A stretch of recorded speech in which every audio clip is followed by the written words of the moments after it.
Hindi napigilang maging emosyonal ni Deo Balbuena o mas kilala bilang social media personality na si Diwata nang makausap ng News 5. Si Diwata kasi nakulong ulit dahil umano sa non-compliance nito sa negosyong Parisan sa Pasay. Ang intensyon ko lang naman, makaahon sa hirap dahil palaboy-laboy lang ko dati. Nagnegosyo ako ng Paris. Tapos isang araw, dahil sa negosyo ko, makukulong ka na lang. We have yet to check what was the information all about. There's a pending case already, pending before the Regional Trial Court of Quezon City. So all the defense or all the prosecution shall be discussed in that particular forum. Tama, marami din nagsasabi na bakit pag mahirap ka, is ang bilis mo ikulong. Samantalang mga buhaya at mga politikong buhaya, grabe pang proseso pag bago ikulong, di ba? Tama. At dami pang alibay na kay Sugento ganyan, hindi man lang inuhuli.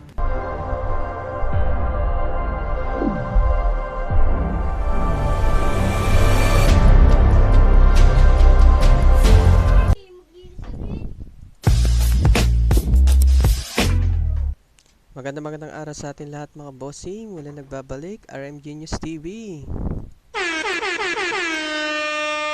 Ayan, panibagong araw, panibagong fake news. Yan, for today's video mga bossing, bali gagawa nga pala tayo ng topic ngayon. Ang topic natin dito ay tungkol dito kay Diwata Pares na kung saan nakulong daw siya, mga bossing, nakulong daw po siya. What? So, ano nga bang istorya tungkol dito? Pero bago natin panoorin ang video mga bossing, muli kung hindi pa kayo nakasubscribe sa ating YouTube channel mga bossing, ay inimbitahan ko kayo mag-subscribe. Huwag mong subukan. Click nyo lang yung subscribe button at hit notification bell sa ganun ay maging updated po tayo mga boss sa ating mga ina-upload ng video. At pag kakalimutan mag-comment, like, share nang sa ganun pag nakita ko ang inyong comment ay pwede ko kayong shoutout sa next video. So ano pang hinihintay ng ating mga bossing, simulan natin yung panonood. Let's go! Emosyonal na ikinuwento sa News 5 ng social media personality na si Diwata kung paano ulit siyang inaresto at ikinulong. Si Diwata kasi bigla na lang daw inaresto dahil sa issue naman ng negosyo. Ang buong detalye nasa Frontline Report ni Dave Abuel. Naiyak ako, sorry. Hindi napigilang maging emosyonal ni Deo Balbuena o mas kilala bilang social media personality na si Diwata nang makausap ng News 5. Si Diwata kasi nakulong ulit dahil umano sa non-compliance nito sa negosyong Parisan sa Pasay. Ang intensyon ko lang naman, makaahon sa hirap dahil palaboy-laboy lang ko dati. Nagnegosyo ako ng Paris. Tapos isang araw, dahil sa negosyo ko, makukulong ka na lang. Parang napaka-unfair kasi wala naman akong ginagawang masama. February 4 nang mag-post sa Facebook si Diwata. Kwinento niya na bigla na lang daw siyang inaresto nang walang sabina man lang. Hindi man lang ako nakatanggap ng subpoena na may warrant na agad. Alam mo kung anong reklamo, anong complainant ko? Isang ahensya ng gobyerno, hindi daw compliance. Ang masaklap daw, inutang na niya ang halos 50,000 na pangpiyansa sa kanyang abogado. Abono pa siya sa pagtitinda.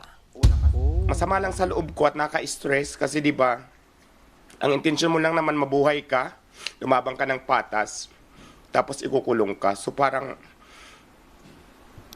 Aray mo, mga parang bossing. yun, hindi ko matanggap. Nang hingan pa namin ng detalye si Diwata sa kanyang kaso, Ayaw ko na lang din i-discuss lahat kasi baka mamaya may warrant na naman ako, magkamali ako na sasabihin. So nakakatakot. nang tanungin naman ng News 5 ang abogado ng social media personality, matipid ang kanyang sagot. May kinalaman daw ito sa business registration ng Parisan na kinakailangang rekisito ng Republic Act No. 11199 o Social Security Act of 2018. We have yet to check what was the information all about. There's a pending case already, pending before the Regional Trial Court of Quezon City. So all of the defense or all of the prosecution shall be discussed in that particular forum. Umaasa naman si Diwata na malalagpasan niya ang pagsubok na ito. Nakatakda siyang dumalo sa arraignment ng kaso sa mga susunod na linggo. Noong 2024, inaresto rin si Diwata sa kanyang kasong slight physical injuries na inihain noong 2018 matapos umano niyang saktan ng isang construction worker sa Pasay. Nagbabalita mula sa Frontline, Dave Abuel, News 5. Mga kapatid, So yun na nga mga bossing, dito na natin natatapos ang panonood ng video. Bali ang reaction na natin dito mga boss. Una, regarding do sa mga complaint sa mga requirements nito ng LGU or ng kanilang City Hall, dapat naman talaga mag-complain muna to si Diwata bago siya magtayo ng parcel. Unang-una sa lahat kasi food industry po ang pinasok ni Diwata. So medyo mahigpit po tayo dyan, lalo na po sa FTA. Kailangan may approval dyan. Dapat grabe yung dapat malinis yung pinaggagawa ng parisan ni Diwata, 'di ba? Pangalawa mga business permit, lahat ng tin dapat kompleto 'yan. Kasi pag once may kulang diyan, may possible ipasarado po ang isang negosyo kung sakaling hindi pumasa dito sa qualified requirements na hiningi ng LGU. Then sa side naman ng etong netizen, tama, marami din nagsasabi na bakit pag mahirap ka is ang bilis mo ikulong. Samantala ang mga buhaya at mga politikong buhaya, grabe pang proseso pag bago ikulong, di ba? Ang dami pang alibay na kayo ganito, ganyan, hindi man lang hinuhuli. May punto naman doon, di ba, mga bossing, di ba?